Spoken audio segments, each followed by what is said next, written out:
boa noite, seja muito bem-vindo ao Jornal Norte, do Sistema Norte de Comunicação. Hoje nós vamos conversar com uma pessoa muito especial e que você naturalmente conhece bastante. Mas daqui a pouquinho. No Sicredi acreditamos em um mundo repleto de cooperação. Acreditamos que existem novas maneiras de repensar velhos hábitos. A gente faz acontecer juntos porque sempre existe uma alternativa mais justa e humana para tudo, inclusive para a sua vida financeira. O Sicredi rende mais para você e para todos à sua volta porque reinveste recursos na sua região, incentivando a economia local. Escolha o Sicredi, onde o dinheiro rende um mundo melhor.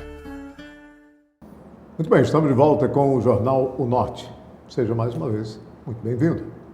Hoje eu vou conversar com uma pessoa que eu não vejo há muito tempo, uma pessoa que deixou, aspas, a Paraíba e foi morar em outros locais, mas tem saudade da terra, naturalmente, porque está sempre aqui. Família grande, mudou o mundo que ele seguia, mudou a vida, a trilha da vida dele, e hoje vive uma história completamente diferente.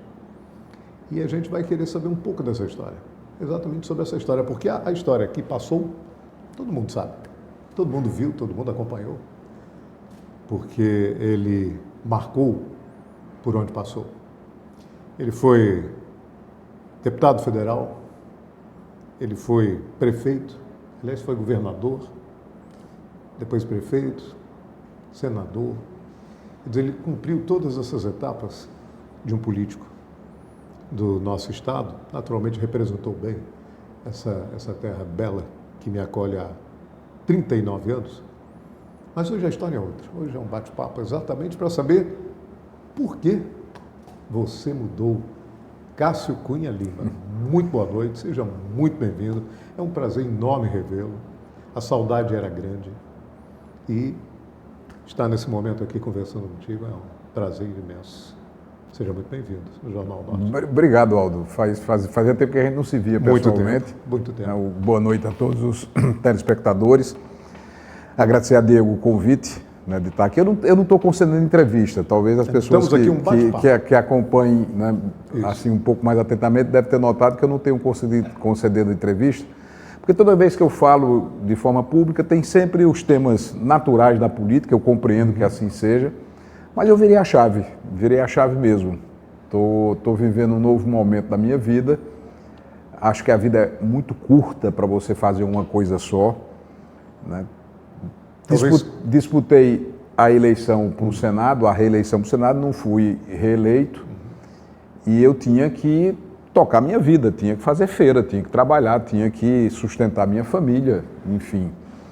E aí surgiu uma oportunidade de trabalhar com consultoria de relações institucionais, também com advocacia, e hoje moro em Brasília, ao lado de Jace, minha esposa, do meu filho caçula Vinícius. Os mais velhos, Diogo, Marcelo e Pedro, continuam em João Pessoa.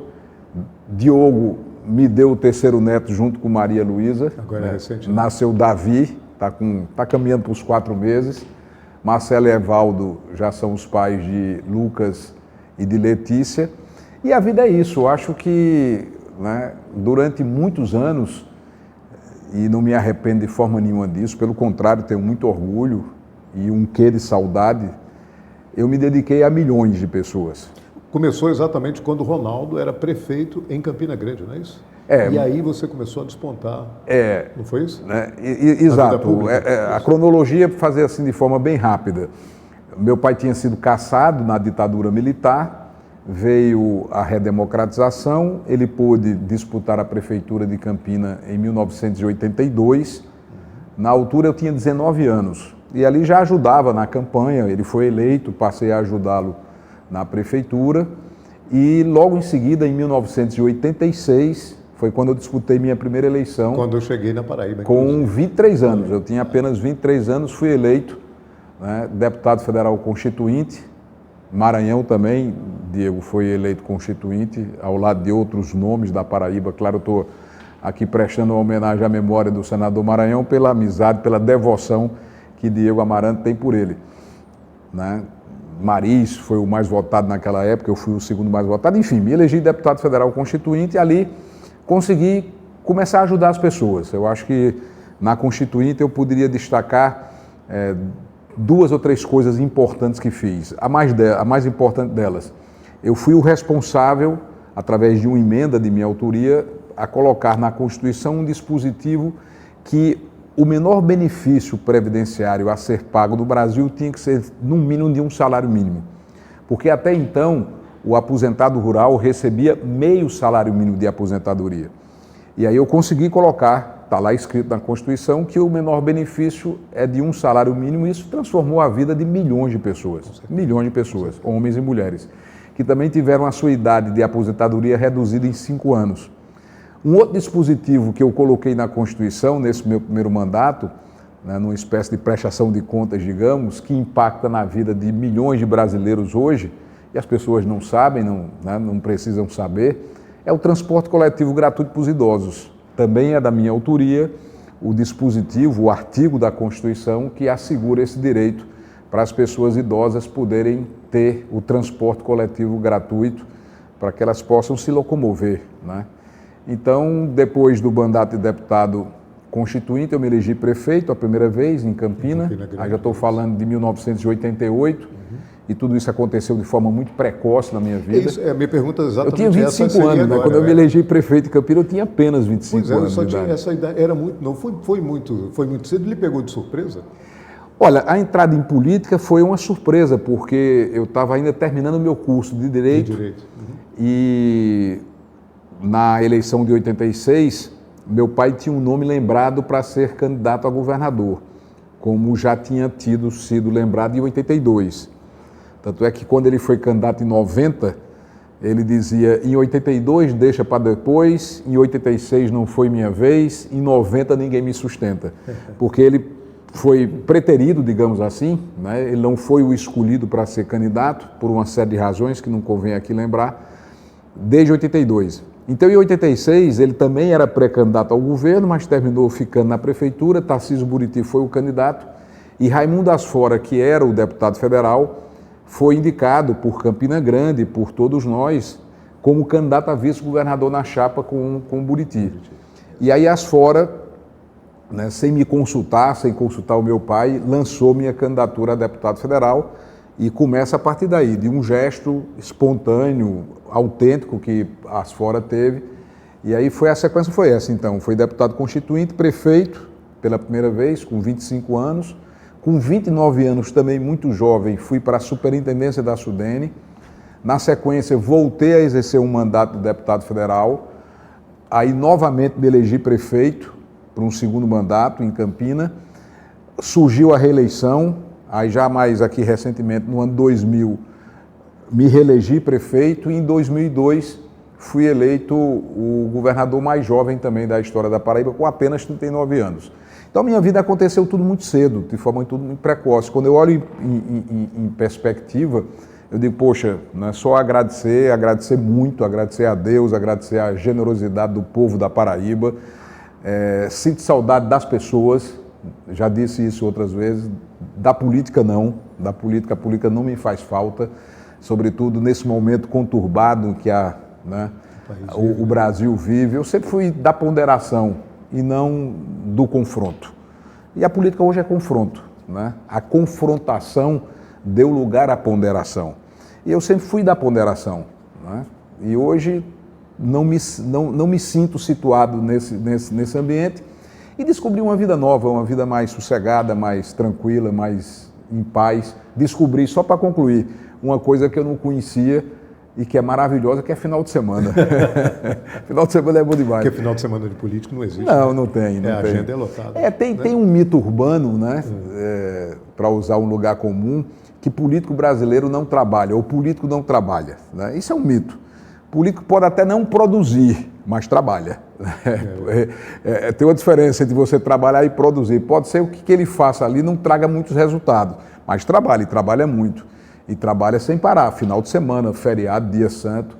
Então, você tem, e no meu caso, que tem uma peculiaridade a mais, além da pouca idade nos cargos, eu emendei né, na sequência, cargos executivos, porque foram De dois alta- mandatos de prefeito, cargos de com dois relevância. mandatos de senador, e emendando com eleições majoritárias. Eu já fiquei de fazer esse levantamento, só para um diletantismo meu, mas eu acho que dos que exerceram o mandato no Brasil, eu sou provavelmente um recordista em eleições majoritárias, sequenciadas, porque foram 3 eleições de prefeito, né? A de prefeito, quando começou o segundo turno, eu já ganhei no primeiro turno, mas as minhas 2 eleições de governador, onde eu fui vitorioso, foram para o segundo turno, e na que perdi em 14, também foi para o segundo turno. Então, só a eleição de governador foram 6, né? Fora a eleição de senador, que também é uma eleição majoritária, e mais 3 outras eleições de prefeito. Então, enfim, para concluir essa resposta, que terminou ficando longa, eu peço desculpas. Não, sem problema. Política, para prestar homenagem a Paulinho da Viola, é um rio que passou na minha vida. Pois é, mas aí a gente entra, se o senhor me permite, eu vou entrar na intimidade da família. Porque, evidentemente, que o ex-governador e senador Ronaldo Cunha Lima, poeta Ronaldo Cunha Lima, como homem, meu filho está seguindo, que eu vou seguir e tal. Ok, bacana. Mas existe um lado, que é o coração da família, que é a mãe. Sim. Como era a posição de Dona Glória com relação ao filho ser levado dessa forma tão rápido para assumir cargos eletivos? Como toda mãe, ela sempre teve uma postura muito zelosa, de proteção, de amor, de carinho, mas ao mesmo tempo de apoio fundamental. Minha mãe, que graças a Deus estará completando 90 anos agora em outubro. Que bacana. E eu digo isso porque ela é daquelas que tem orgulho, né, da trajetória que construiu, do tempo que viveu. Tem algumas pessoas, homens e mulheres, que não gostam de revelar a idade, né? Tem isso, tem isso. Ela não, ela proclama com muito orgulho esses 90 anos de vida. Até porque está muito bem. Está bem, né? Graças a Deus, está ótima, né? Ela tem muita saúde, disposição, superativa, cabeça boa. Ela continua sendo uma pilastra, né? Uma viga mestra da nossa família. E durante todo esse tempo foi sempre o apoio fundamental para o meu pai, num primeiro momento. Ele era a mão, ela era... Dona Glória era sempre presente em tudo, porque tudo que você via, Ronaldo Cunha Lima, Cássio Cunha Lima, lá estava Dona Glória. Sempre. Minha mãe tem, né, uma importância fundamental na trajetória do meu pai e na minha trajetória. E nunca exerceu nenhum cargo público, nunca recebeu um centavo público, nunca teve emprego, nada, sempre trabalhando de forma voluntária. E eu posso aqui destacar a visão de vanguarda, de futuro que ela teve, quando ainda na década de 80, nós estamos falando da década de 80, onde não se falava de educação infantil, ela foi a pioneira nos programas de creche na Prefeitura de Campina, que depois se espalhou para o Estado, e hoje não há um gestor que não tenha uma preocupação efetiva com as creches, com a chamada educação infantil.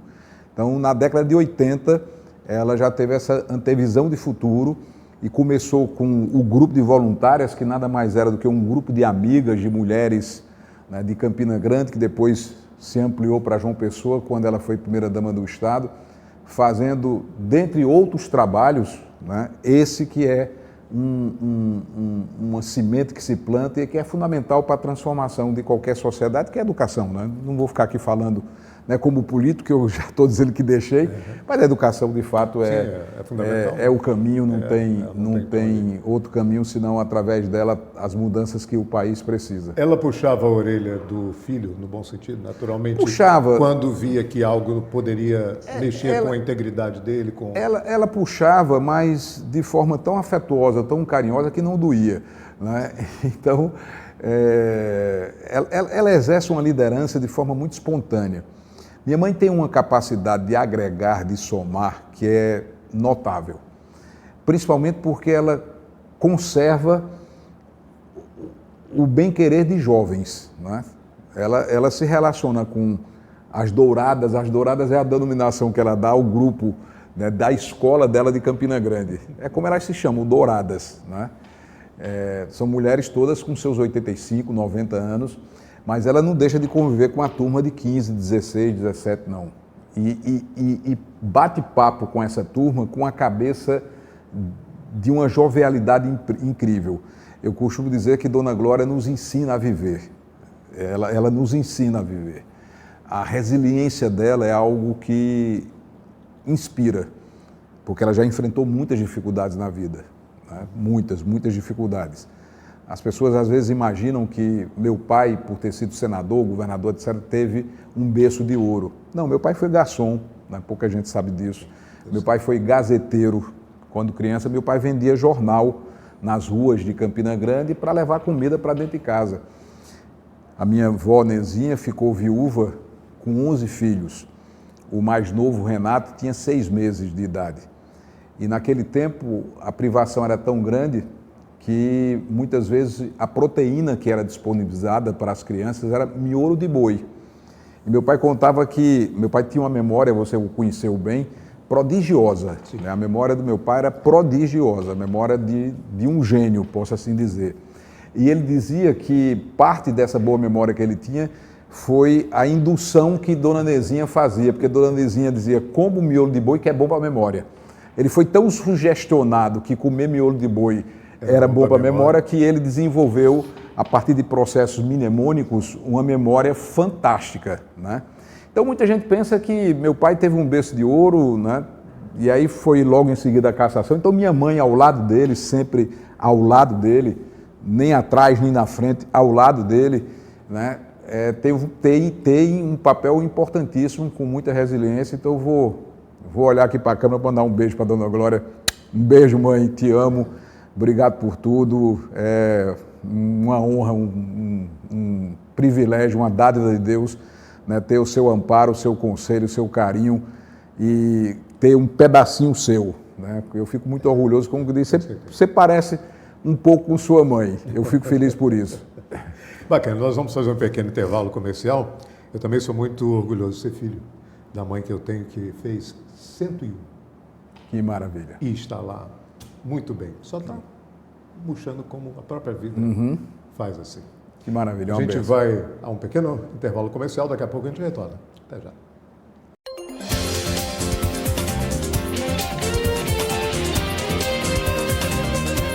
Mulher, o vizinho continua maltratando aquele cachorro. Mas isso é crime. Vou perguntar aqui a lei como denunciar e qual é a punição. Consulte as leis e chame a Lê, a nova assistente virtual da Câmara de João Pessoa. O aquecimento global está provocando efeitos climáticos inesperados. Altas temperaturas, muitas chuvas e até tempestades. Mas as equipes da Prefeitura estão de prontidão 24 horas por dia. E em breve, João Pessoa vai contar com o Centro de Cooperação da cidade, um dos mais modernos do Brasil. Em caso de emergência, ligue 199 e entre em contato com a Defesa Civil. Prefeitura de João Pessoa. Com a Sintercom Fibra, a sua experiência de conexão vem com sensações incríveis. Vem com o balanço do seu som, com emoções, ação e vibração, com muita diversão e aventura. O melhor do streaming para toda a família se divertir a qualquer hora. Tem aqui Sintercom Fibra, a internet ideal para você. Você sabia que quando uma calçada é rebaixada, o comerciante não pode restringir o estacionamento? Tá aí, gostei. Vou perguntar à lei como é que eu exijo esse direito. Consulte as leis e chame a Lê, a nova assistente virtual da Câmara de João Pessoa. Sua voz promove o desenvolvimento. Sua voz alimenta a esperança. Sua voz indica os caminhos para um futuro cada vez melhor. Orçamento Democrático Estadual. Participe, debata e contribua. Semeando ideias, a Paraíba colhe frutos. Confira os locais e datas das reuniões na sua região. Orçamento Democrático Estadual. Sua voz, nosso futuro. Governo da Paraíba.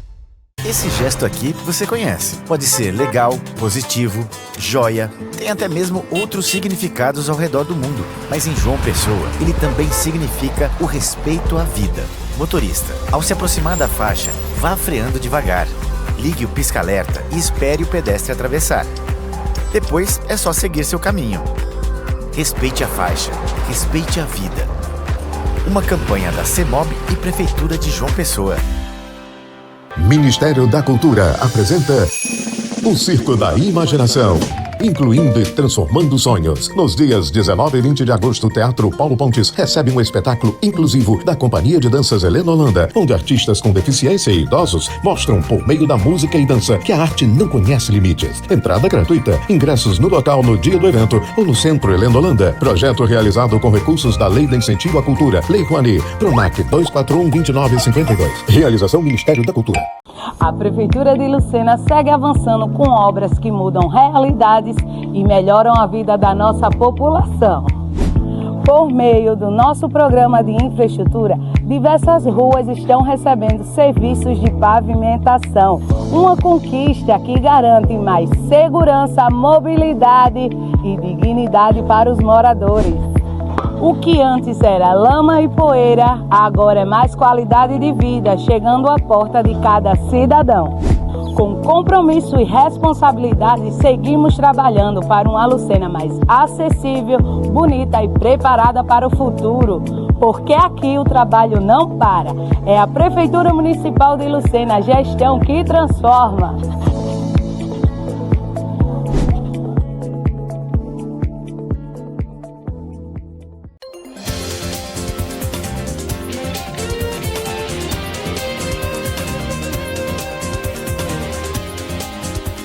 Bem, estamos de volta com o Jornal Norte, hoje um jornal especial, conversando com Cássio Cunha Lima sobre vida, mas vida mesmo, não vida política. Estávamos falando agora há pouco, no bloco anterior, terminamos falando sobre a Dona Glória e sobre mãe, a importância que a mãe tem na vida de um filho, né? Na formação do caráter de um homem, é importante demais. Agora eu vou fazer o seguinte, mas na sua vida pública, o senhor teve muitas realizações. Se arrependeu de alguma coisa que deixou de fazer? Alguma coisa que tenha feito? Olha, eu deixei de fazer, gostaria de ter feito, isso não fiz. Claro que não por menores, mas ficou alguma coisa assim, uma sensação? Eu vou trazer uma coisa muito pessoal. Como eu estou tratando de coisas que eu nunca tratei publicamente, eu vou fazer dessa entrevista uma coisa diferente, né? O que eu comentei há poucos instantes sobre a infância do poeta, meu pai, dos irmãos, né, com limitações reais, né? E eu me arrependo de não ter cuidado do meu acervo como ex-governador. Se você for na casa de Zé Américo, por exemplo, você vai encontrar do meu pai um acervo muito bacana, porque eu, como governador, cuidei do acervo dele, fiz investimentos. Mas na altura, na época, eu digo, eu não vou fazer o meu próprio, que não é ético, né? Eu pegar dinheiro do Estado e fazer o acervo, eu estando no governo, para cuidar. Outros governadores virão e vão fazendo na sequência. Foi minha ingenuidade, né? Só que a disputa política faz com que essas coisas não aconteçam, né? Um dia, quem sabe, um governador poderá resgatar. E aí, quando você vai na Casa Zé Américo, que é o memorial dos governadores e dos governos da Paraíba, eu tenho um espaço muito pequeno, né? Então, olhando fora de política, eu disse, poxa, era para ter cuidado disso e ter feito. Como o ex-governador Ricardo Coutinho foi lá e fez o seu, caprichou e fez o dele. Não estou criticando. Outro erro que eu cometi, era para ter feito um backup, né? Uma reserva disso. Estou falando dessas coisas que é uma coisa mais pessoal, né? Que toca um pouco até a vaidade humana de você deixar seu legado e tal. Não sofro por isso. Mas é importante deixar um legado. É importante, é válido para a história. Nós estávamos falando aqui sobre Dona Glória. Isso, para a história. Tá trazendo mas no futuro, quem sabe, né, essa história pode ser mais né, bem contada e resgatada para que as futuras gerações conheçam isso. No dia a dia de mandatos, como qualquer ser humano, você comete erros, comete acertos. Eu tinha uma vontade, Aldo, muito genuína de acertar, de fazer bem feito. Eu me entregava por completo, sacrificando, inclusive, muitas vezes a convivência com os meus filhos mais velhos, né, com a minha família, por conta da entrega da vida pública, porque eu sou da escola de Ronaldo Cunha Lima, né, que sempre nos ensinou que política é um sacerdócio, não é um negócio. Tem gente que faz da política um negócio, para enriquecer ilicitamente, enfim, não vou entrar nessa seara, mas... Então, você comete acertos, comete erros, E durante todos esses anos que militei na política, com exercício de mandato, sempre uma vontade muito, muito verdadeira de acertar. Tanto é que eu termino construindo aqui um mosaico de coisas que ainda hoje transformam a vida das pessoas, e isso muito me alegra, isso me deixa feliz. Mas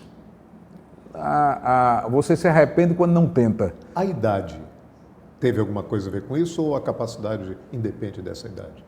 Não, é claro que você, quando você tem, por exemplo, 25 anos, por mais vivência que tenha, por mais experiência que tenha, e olha que eu já tinha sido deputado constituinte antes de ser prefeito de Campina, eu tinha toda uma trajetória de militância no movimento estudantil, eu tinha um conjunto de experiências para chegar ao governo do Estado.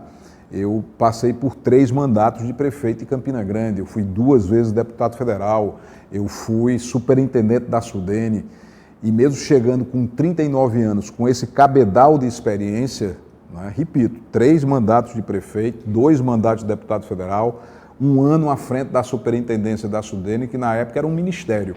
Mesmo assim, eu hoje percebo que estava um pouco verde, né?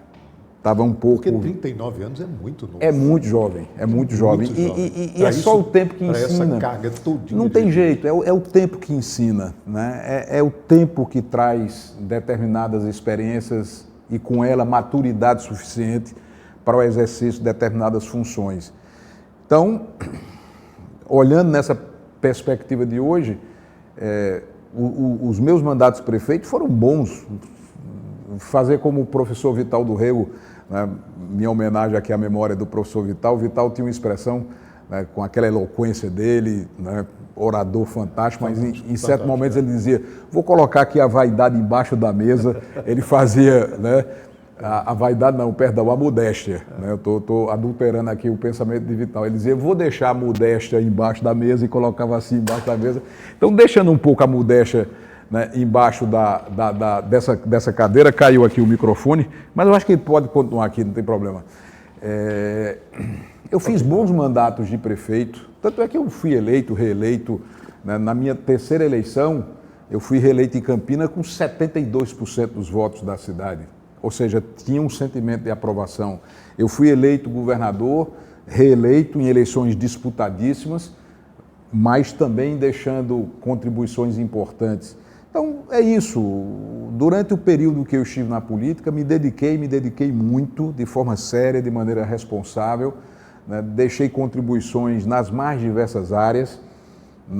No governo da Paraíba, por exemplo, talvez a mais importante contribuição que eu tenha deixado não é de pé de cal, está na contabilidade do Estado, né? Eu fiz um ajuste fiscal na Paraíba que me trouxe um desgaste político importante, mas que permitiu que a Paraíba avançasse muito a partir da recuperação da capacidade de endividamento que o Estado passou a ter.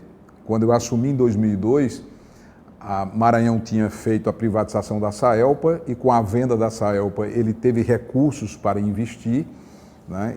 É normal que assim seja, mas quando eu assumi o governo, esses recursos da Saelpa já não existiam mais, já tinham sido investidos durante o mandato do governador, do senador Maranhão.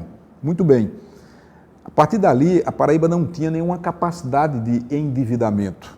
Nós não tínhamos mais o que vender, porque já tinha sido privatizado o Paraibã, já tinha sido privatizado a Saelpa, e na época não havia nem discussão sobre privatizações de serviço de água e esgoto, como acontece hoje em relação, por exemplo, às companhias estaduais, no nosso caso a Cagepa. E não tinha como pedir dinheiro emprestado, porque a capacidade de endividamento do Estado era zero, não podia pegar dinheiro emprestado. E aí fizemos todo um trabalho de ajuste fiscal que recuperou a capacidade de endividamento do Estado. Na sequência, já no meu 2º mandato, eu consegui contrair um primeiro empréstimo e depois Ricardo Coutinho, atualmente o governador João Azevedo, conseguem fazer empréstimos bilionários e realizam obras com esses empréstimos. Então, isso não gera reconhecimento, né? Não dá voto, mas é um alicerce, né? É uma base sólida que você faz e que ninguém, às vezes, reconhece, porque você vê o edifício alto, bonito, para cima, né? Mas não sabe o que é que foi feito ali para baixo. né, para que aquele prédio alto esteja ali. Permanecesse Então, em pé. Né? boa parte do meu primeiro mandato como governador foi trabalhando essas estruturas para baixo, que ninguém enxerga, que ninguém vê, mas que permite a construção de um grande edifício. Um dia, quem sabe, a história vai reconhecer isso, porque está na escrita pública, está na contabilidade do Estado, essa realidade. Voltando um pouco, como o senhor participou da Constituição, outros paraibanos também participaram durante um período. Nós tivemos grandes nomes. Lúcia Braga, Mariz, Agassiz, Humberto era senador. Né? Eram 3 senadores na Constituinte. Humberto Lucena, Raimundo Lira e Marcondes Gadelha. Né? Na Câmara Federal, vamos ver se a memória não falha para que eu possa dizer todos. Mariz, Lúcia Braga, Zé Maranhão já mencionei, Aloysio Campos, Edivaldo Mota, João Agripino Neto, Adalto Pereira, Evaldo Gonçalves, que tinha sido presidente da Assembleia, amigo velho, Edme Tavares, eu, Lúcia Braga já falei, Dona Lúcia já, Adalto já falei, eram 12, Aloysio Campos, inclusive, é o autor, pouca gente sabe disso e vale um registro aqui também. O preâmbulo da Constituição Federal, o preâmbulo, quer dizer, aquela introdução, é da lavra da autoria de Aloysio Campos, que era um advogado brilhante, mais do que um advogado, Aloysio Campos era um jurista de escola, um jurista de altíssima qualidade. Então, ele é o autor do preâmbulo da Constituição brasileira, um paraibano que escreveu o preâmbulo da Constituição. Pois é, então voltando, como é que o senhor vê, são grandes nomes. A Paraíba sempre teve grandes nomes no centro do poder. Edivaldo Mota, eu disse? Não, Edivaldo Mota... eu estou aqui na memória lembrando. Edivaldo Mota foi constituinte comigo. Pois é, a Paraíba teve... Edivaldo avô do atual presidente da Câmara, Hugo Mota, né? A Paraíba sempre teve grandes nomes no centro do poder. Isso foi muito importante para a Paraíba? Ou apenas, daqui a pouco entra um, sai outro? Não é assim que funciona, né? Não, é Os importante. nomes são importantes, o trabalho que fazem. É importante. A Paraíba tem grandes nomes, né? Você vê o que acontece com a Paraíba hoje. A Paraíba tem, né, acabei de falar em Hugo Mota presidindo a Câmara dos Deputados. Você tem o senador Efraim Filho com destaque no Senado. Você tem o senador veneziano igualmente com um mandato muito destacado no Senado Federal. A senadora Daniela tem uma atuação um pouco mais discreta, mas é a primeira secretária do Senado, né, que é uma função mais interna do Senado. Na Câmara, vários deputados exercendo lideranças e olhando para a estrutura da gestão, né, do país, paraibanos presidem a Caixa Econômica com Carlos Vieira e o Banco do Brasil com Tarciana Medeiros. Então, são 2 paraibanos, uma paraibana, na verdade, e o outro paraibano presidindo a Caixa Econômica e o Banco do Brasil. Você tem Vital do Rego Filho, né, presidindo o Tribunal de Contas da União, e você tem Herman Benjamin presidindo o Tribunal, o Superior Tribunal de Justiça. Não é pouca coisa. Eu disse, inclusive, já ao ministro Vital, disse ao presidente Hugo Mota, vocês precisam tirar uma fotografia para que daqui a 50, 100 anos, essa foto, essa imagem fique registrada de você ter, ao mesmo tempo, o presidente da Câmara dos Deputados, que é o 3º nome na sucessão presidencial, né? Porque depois do vice-presidente, quem assume a presidência, na ausência do presidente do vice, é o presidente da Câmara. Né? Presidente do Superior Tribunal de Justiça e o presidente do Tribunal de Contas, não é pouca coisa. Além do desempenho dos deputados, né? O deputado Aguinaldo Ribeiro sempre com muito destaque na Câmara Federal, com liderança, relatorias importantes, né? Damião Feliciano, líder, Gervásio Maio, líder, né? Romero Rodrigues, líder, Hugo já tinha sido líder, né, da bancada do Republicanos. Enfim, você tem uma bancada, o Wellington Roberto tinha sido líder, uma bancada muito atuante, muito, né, preparada, muito, enfim, aguerrida, e que isso traz, naturalmente, benefícios para o Estado. Você tem um conjunto de obras, de ações que são feitas no próprio governo do Estado, nas prefeituras, que são em decorrência da atuação desses parlamentares. Esses outros que eu não mencionei, viu? Não só envolvendo a parte do que se pode fazer, a parte financeira, mas também da história. Porque fica na história os grandes nomes paraibanos. Sim, você tem um deputado como Rui Carneiro, se eu não mencionar Rui aqui, ele vai me puxar a orelha, né, que aí você me reporta ao senador Rui Carneiro. Olha, né? Olha. Rui é outro que tem uma atuação brilhante, né? Rui tem um mandato, não é o primeiro mandato dele, pelo contrário, são vários mandatos em sucessivos, né, exercícios com muito talento. Enfim, a Paraíba tem uma representação muito dedicada, muito qualificada. E eu aqui falo de forma suprapartidária, não estou, né, olhando para ninguém. Luiz Couto, né, tem uma atuação respeitável na trajetória dele. Cabe Gilberto chega, né, num primeiro mandato e faz acontecer com garra, com determinação. Enfim, é bacana, né, cada um. E mais bacana ainda poder olhar um pouco de longe e poder falar isso sem problema. Pois é, e olhar de longe é bom?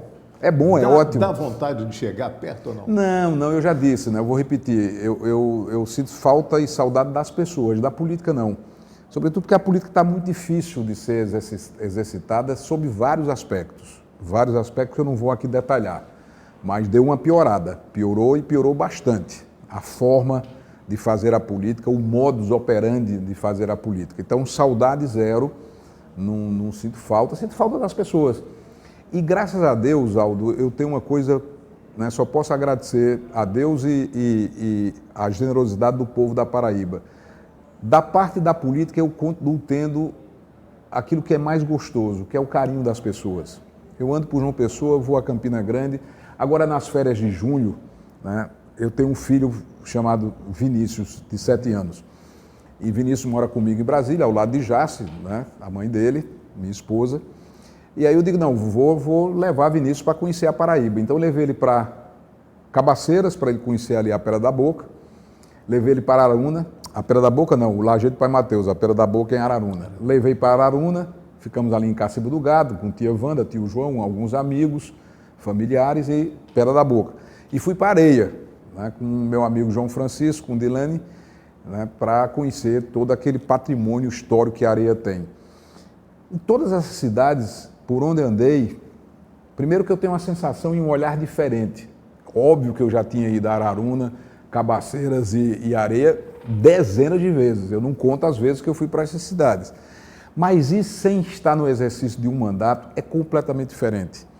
Né? O prazer que você tem, né, de turistar mesmo. Eu estava, né, visitando o Teatro Minerva em Areia, o Casarão de Zé Rufino, né? Você vai conhecer a casa de Pedro Américo. Pedro Américo tem um dos mais importantes artistas, né, da arte brasileira.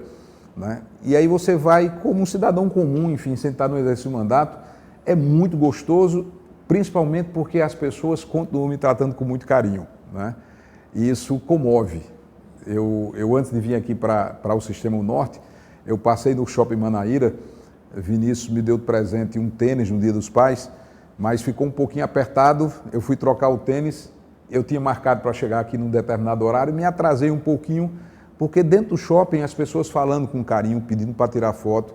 Então eu continuo tendo, né, esse lado bom da política, que é esse calor humano, essa forma afetuosa que eu sempre consegui receber das pessoas. Aqui em João Pessoa, em Campina, foi assim em Cabaceiras, foi em Areia, foi em Araruna.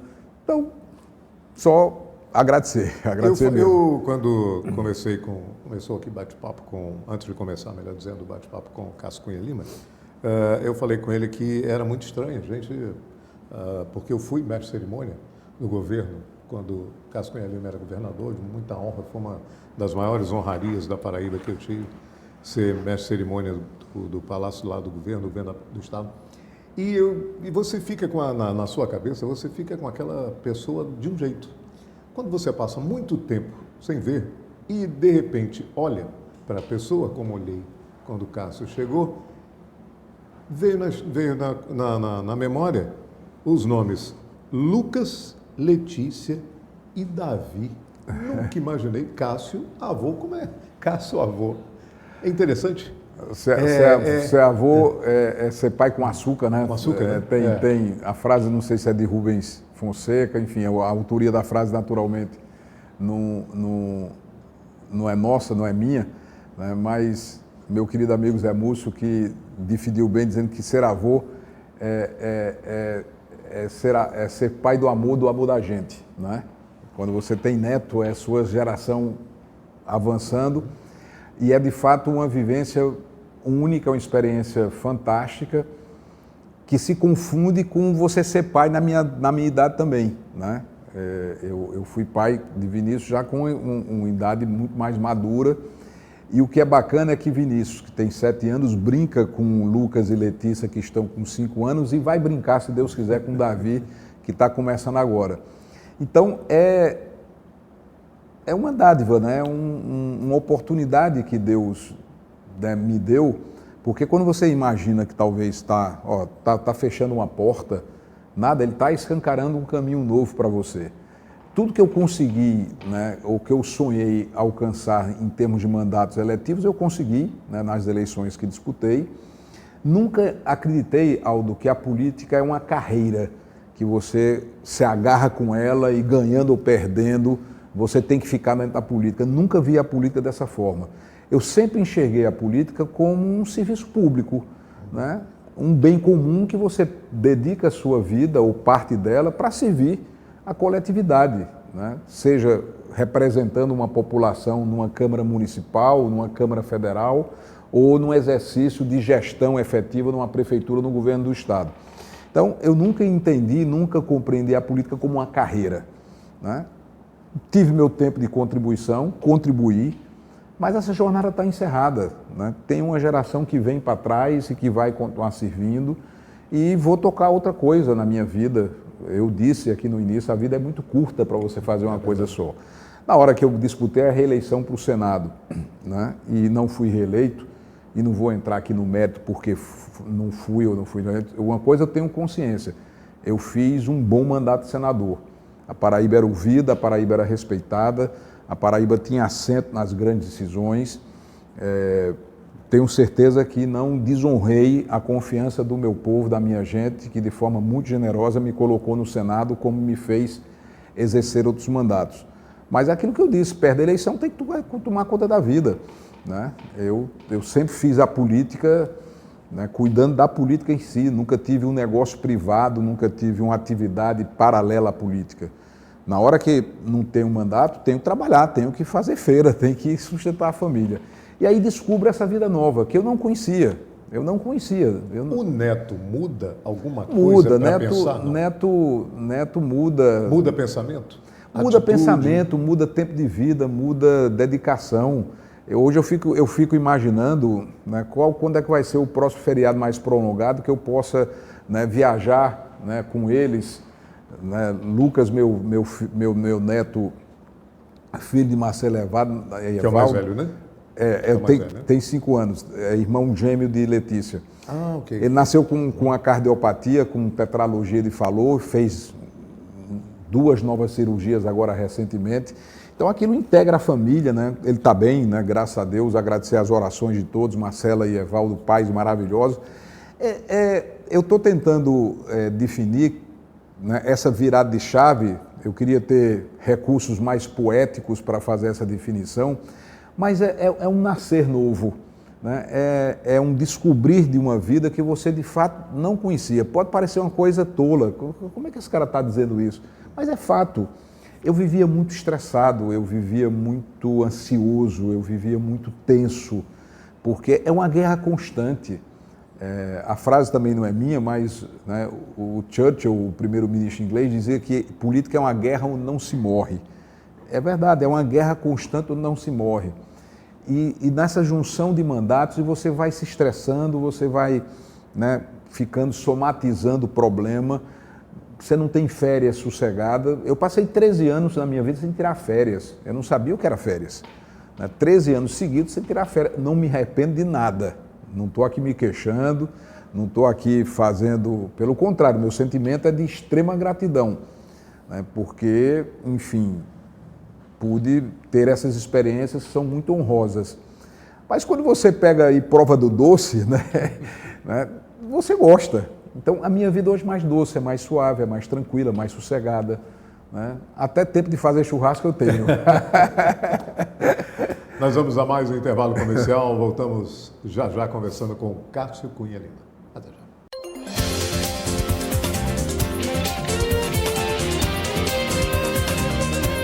Você sabia que quando uma calçada é rebaixada, o comerciante não pode restringir o estacionamento? É lei.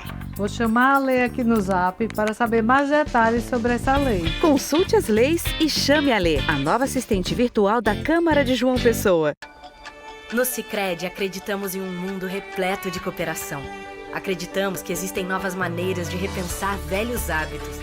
A gente faz acontecer juntos porque sempre existe uma alternativa mais justa e humana para tudo, inclusive para a sua vida financeira. O Sicredi rende mais para você e para todos à sua volta porque reinveste recursos na sua região, incentivando a economia local. Escolha o Sicredi, onde o dinheiro rende um mundo melhor. Nos 440 anos de João Pessoa, o governo da Paraíba está fazendo história. O novo Hospital da Mulher já está atendendo. A grande reforma do Palácio da Redenção foi finalizada e agora abriga o Museu da História da Paraíba.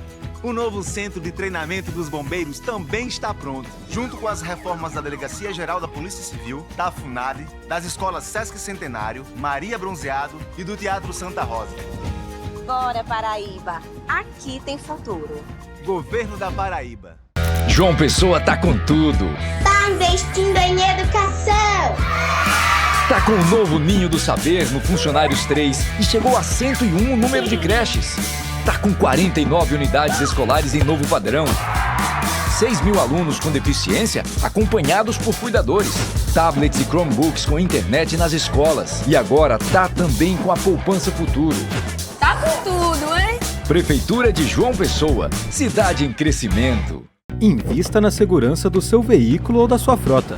O rastreador veicular da AlertaSat garante controle do seu veículo. Conte com nossos serviços de rastreamento veicular e de frota, além de câmeras de monitoramento para veículos de grande porte. Estamos presentes na Paraíba, Pernambuco, Rio Grande do Norte, Sergipe, Alagoas e Ceará. Com a AlertaSat, o seu veículo está completamente monitorado, com o padrão de excelência do Grupo Alerta. Acesse nossas redes. Vou falar com a lei. Acho que precisamos de uma lei para o passo estudantil.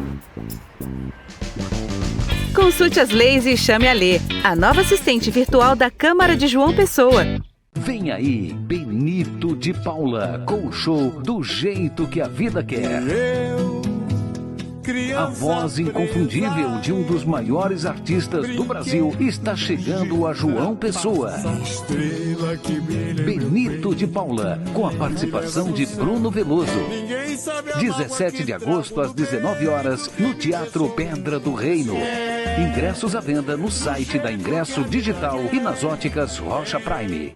Ministério da Cultura apresenta o Circo da Imaginação, incluindo e transformando sonhos. Nos dias 19 e 20 de agosto, o Teatro Paulo Pontes recebe um espetáculo inclusivo da Companhia de Danças Helena Holanda, onde artistas com deficiência e idosos mostram por meio da música e dança que a arte não conhece limites. Entrada gratuita. Ingressos no local no dia do evento ou no Centro Helena Holanda. Projeto realizado com recursos da Lei de Incentivo à Cultura, Lei Rouanet, Pronac 241-2952. Realização Ministério da Cultura.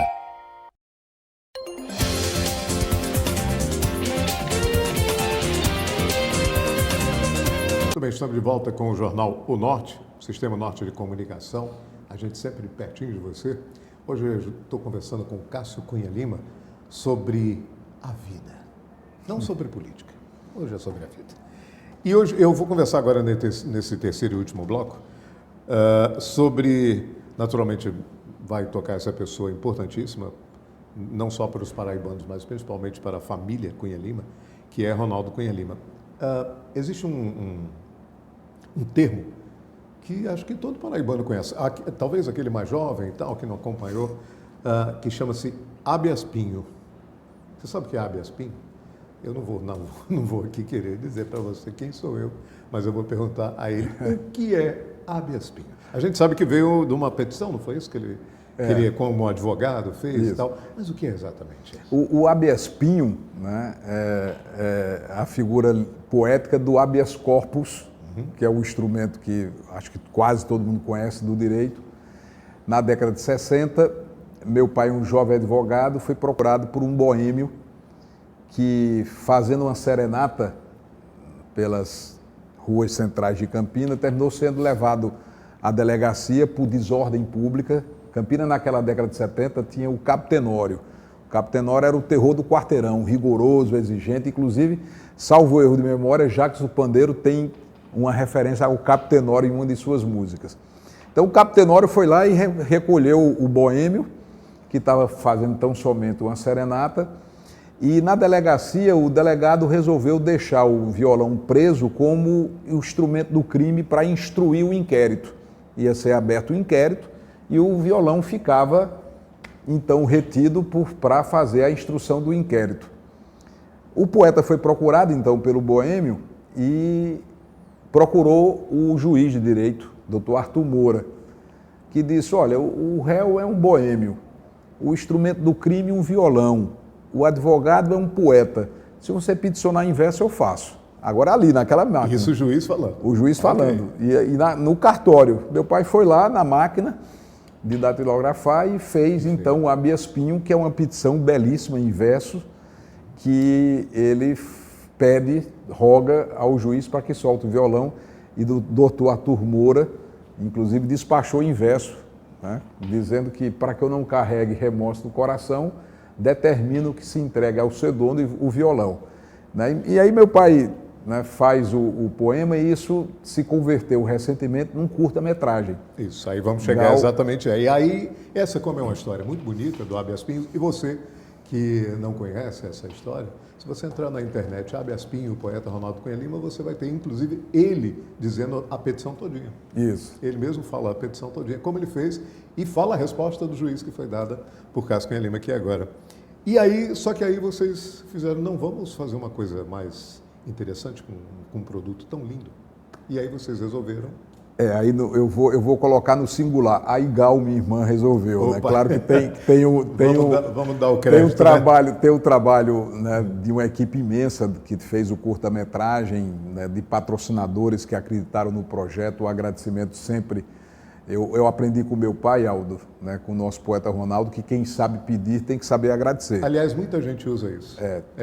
Quem sabe pedir tem que saber agradecer. E aprendeu com ele. Então, pedimos, né, o apoio ao Grupo São Brás, Eduardo Carlos nos incentivou, pedimos a Eduardo Marinho, que tem uma história linda. Eduardo é conterrâneo do meu pai de Guarabira, hoje comanda um grupo de empresas, entre as quais a Unilink, que patrocinou também apoios importantes, como do Shopping Manaíra, com Roberto Santiago e tantos outros. Roberto está sempre presente. Né? Roberto é de uma solidariedade né, comovente. Pois bem, durante anos, Gal sonhou com esse curta-metragem e o sonho dela se transformou em realidade. Com muita luta, obstinação, perseverança, garra, determinação bem própria das mulheres. As mulheres têm essa característica, né? E Gal conseguiu transformar em curta-metragem esse sonho dela. E aí não é uma obra, não é um documentário, né? É importante deixar claro isso. Não é um documentário de Ronaldo Cunha Lima, é um filme de ficção baseado numa história real, onde Lucas Veloso, com muito talento, faz o papel do poeta Ronaldo, do advogado Ronaldo. Maiana Neiva faz o papel da musa inspiradora, né, do boêmio, que é feito por um artista de João Pessoa, um ator maravilhoso, que eu passei a conhecer um pouco mais de perto agora, que é José. Talentosíssimo, já passou pela Globo, já passou, né, por uma trajetória ampla de artista. Então, esse tripé, né, dirigido por Aloysio e por Natan, né, fizeram esse curta-metragem que era o sonho de Gal, que se transformou numa realidade. Então, em breve vai estar disponibilizado para que as pessoas possam assistir, né? Tivemos lançamento em Campina Grande, lançamento em João Pessoa. Como foi em Campina? Estamos pensando... Oi? Como foi em Campina Grande? Foi uma maravilha, né? Teatro Municipal, tivemos que fazer 2 sessões, né, lotado. Ronaldo era muito querido em Campina. O era poeta... em todo o estado, mas Campina é um negócio especial. É importante também, por justiça, registrar que o projeto só foi viável graças à Lei Rouanet. Né? Então, a Lei Rouanet que permitiu esses patrocínios, e a Lei Rouanet não permite fins lucrativos no filme. O filme não tem nenhum fim lucrativo. Tanto é que o lançamento, entrada franca, as pessoas que puderam assistir foram, primeira sessão lotada, segunda sessão praticamente lotada, e fizemos, né, vamos fazer a trajetória do filme, desse curta, para que os que conheceram meu pai matem um pouco as saudades. E meu pai tinha uma característica, Aldo, você que o conheceu, era impossível ele não tocar as pessoas de forma absolutamente personalíssima.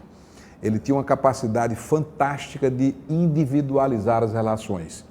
Apesar dele ser um líder de massa de multidões, ele tinha a capacidade de tratar, né, um por um de forma muito especial e única.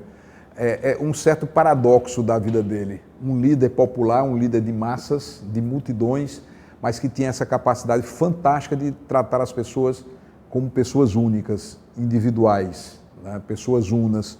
Então, quem conviveu com meu pai sabe que, de alguma forma, ele tinha uma maneira muito peculiar de tratar as pessoas. E aí, construiu essa trajetória, né, belíssima, que as pessoas sentem saudade, quem o conheceu. E o curta-metragem se virá para que aqueles que não conheceram Ronaldo Cunha Lima poderem conhecer um pouco quem foi esse advogado, promotor, político, né, que tem hoje, posso dizer, um legado que é talvez o mais importante dele. Eu sou suspeito, sou filho, né, filho apaixonado, mas meu pai é um dos maiores sonetistas da língua portuguesa. A coleção, a antologia poética dele é de uma força, né, de criação extraordinária. Então, meu pai, além de ter sido um político importante, relevante na Paraíba e no Brasil, advogado, promotor, é um poeta de verdade, né? Não é que tenha poeta de mentira, né? Quando eu digo poeta de verdade é pela estética que ele optou, que é o soneto, que tem uma estética própria, que tem uma metrificação difícil, e ele é, sem dúvida nenhuma, um dos maiores sonetistas da língua portuguesa. Foi exibido em Campina? Aí vai ter o lançamento em João Pessoa, né, no Manaíra Shopping, que estará, né, fazendo esse lançamento de João Pessoa. Depois o filme participa de festivais. As pessoas estão perguntando, vai para alguma plataforma, para algum streaming? Não, agora não. Vai demorar um tempinho, porque os diretores, com toda razão, os produtores querem inscrever o filme em festivais. E para ter inscrição em festival tem que ser filmes inéditos. Né? Então tem que cumprir aí uma etapa de quarentena, digamos assim. Aí depois que passar esse ciclo de festivais, vamos colocar aí disponível para todo mundo, para que todo mundo possa assistir, todo mundo possa ver. A nossa intenção é divulgar ao máximo o filme. Se o sistema, né, Norte de Comunicação quiser, né, passar o curta-metragem na sua grade de programação, nós vamos assinar o documento que foi e autorizar a veiculação aqui para que todo mundo em casa possa assistir. Ninguém vai querer perder uma oportunidade dessa, porque muita gente às vezes não pode ir ao local. Né, isso, e é restrito, né? Os espaços, né, são limitados, né? A gente não consegue, como era do nosso desejo, convidar todo mundo, né? A entrada é franca, quem chegou pôde entrar, mas os cinemas, os teatros têm limitação física, né? Não dá para fazer de forma ilimitada. Muito bem. Você tem duas paixões em casa. Que você também, a pessoa, olha, vê um governador, um senador e vai falar que ele tem uma paixão dessa, mas só que realmente é apaixonante. Eu estudei essa parte também, fiz medicina veterinária, fui médico veterinário também. E aí ele tem, imagina, Cássio Cunha Lima, 2 cachorros dominam, 2 cães dominam a sua vida, Cactus e Mandacaru. Cactus e Mandacaru. Mandacaru é do Ovil, né? Cactus já tá, são 2 Golden Retriever, que são cachorros extremamente dóceis. Sim, são maravilhosos. E eu e Jace, né, Vinícius, tivemos muita sorte com Cactus, porque ele é um cachorro de grande porte, é lindo ele, e tem um temperamento diferente do padrão da raça, porque ele é muito tranquilo, desde pequenininho. E agora chegou o Mandacaru, que a gente chama carinhosamente de Caru, que aí veio com todas as características do Golden Retriever. Está destruindo um pedaço da casa, está apurreando, mas vai passar, vai amadurecer. E tem um terceiro, né, personagem aí da família, que é um coelho, que é Bidu. Agora, Bidu convive tanto com os cachorros que ele pensa que é um cachorro. Aí ele convive tanto com os cachorros que ele pensa que é um cachorro. Então é Cactus, Caru, né, Mandacaru e Bidu. São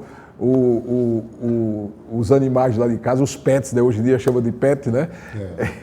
Cássio Cunha Lima tem hobby? Oi? Cássio Cunha Lima tem hobby? Eu tenho um hobby agora que me dá prazer mesmo, que foi outra descoberta recente, que é fazer churrasco. Né? Durante a pandemia ficava... Aí é bom, viu?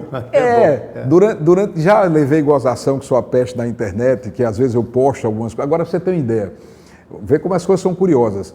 Eu fiz uma carne de sol, eu não sabia fazer carne de sol, pedi a orientação da minha tia Tetê, do meu tio Catão, e os dois me ensinaram como fazer a carne de sol. Fiz a carne de sol, aí mostrei inicialmente na internet, e depois fiz um outro vídeo para provar a carne de sol. Isso sem produção, uma coisa orgânica, verdadeira mesmo.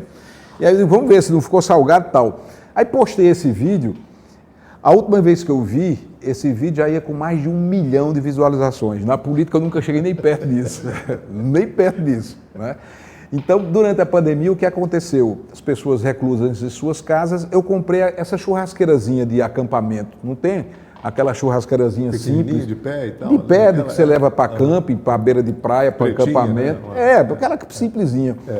Né? E comecei a assar uma carne. Ficava eu, Jace e Vinícius em casa.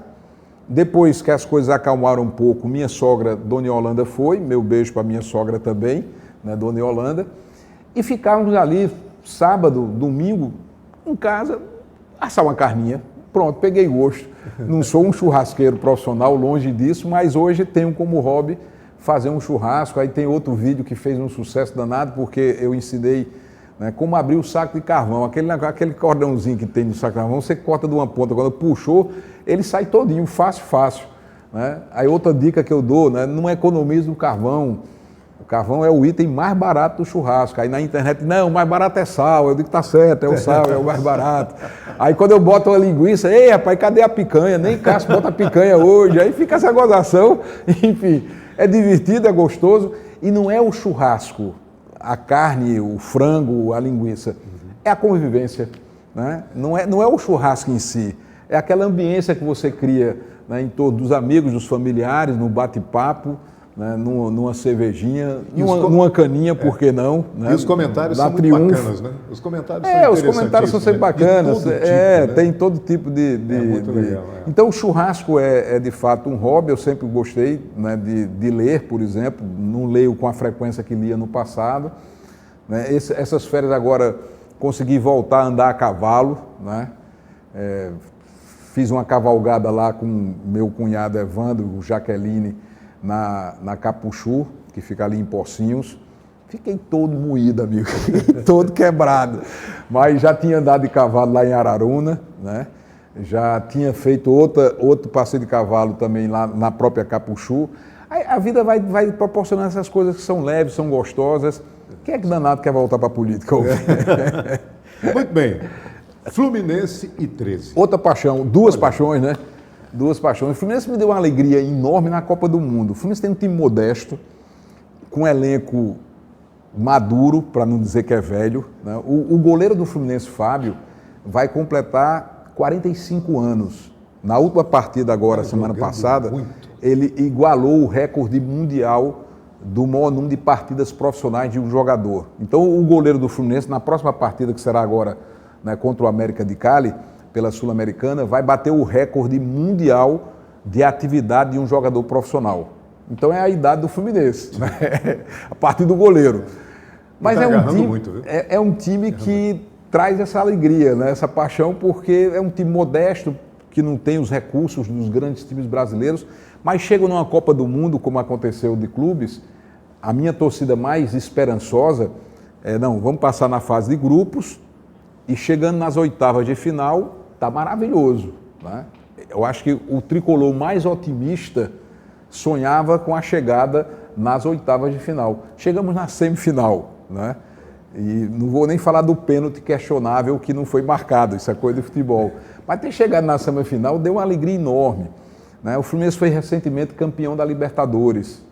É uma emoção você, né, levar, como eu pude, Vinícius, que também é tricolor. Os meus 3 filhos são tricolores. Diogo, Pedro e Vinícius torcem pelo Fluminense. Marcela tem simpatia, porque o Flamengo, da paixão de Evaldo, né, o marido dela, mas Marcela tem simpatia naturalmente pelo Fluminense, é torcedora do Fluminense, mas né, para ser solidário ao marido.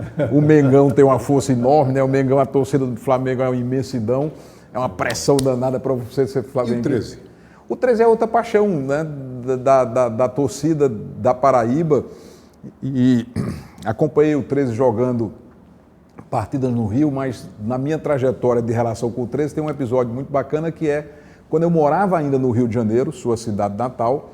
Naquele período que meu pai foi cassado, nós moramos 2 anos em São Paulo e depois 11 anos no Rio. Isso. E tem esses campeonatos de colégio, não é? Os campeonatos internos do colégio. O time que eu jogava lá no São Vicente de Paulo, no Rio de Janeiro, no Cosme Velho, era com a camisa do 13. Eu ia para Campina Grande nas férias, minha avó Nezinha comprava, na época chamada de padrão. Naquele tempo você não tinha nem a camisa pronta, você tinha que comprar a camisa das cores e bordar o emblema. Ia para a máquina e ela carinhosamente bordava o emblema, eu levava o conjunto, que era um time de futebol de salão, e a gente jogava no 13. Aí tem uma figura muito importante para o esporte brasileiro, que é Sidney Garalboni. Sport TV, aqui pode falar, né? Não tem problema nenhum. Sport TV, Rede Globo, escreve feito gente grande. Então o Sidney era meu colega de classe e teve um jogo, né, entre 13 e Corinthians, na Copa do Brasil. E na Sport TV tinha um programa, não sei se está no ar ainda, que era Arena Sport TV. Sim. Acho que era isso. Uhum. E tinha aquele bate-papo de comentarista esportivo, e Sidney Garalboni, né, é um grandão, né, no esporte brasileiro, pelo seu talento, sua competência. Lá passando do bate-papo, o Sidney diz: já joguei no 13.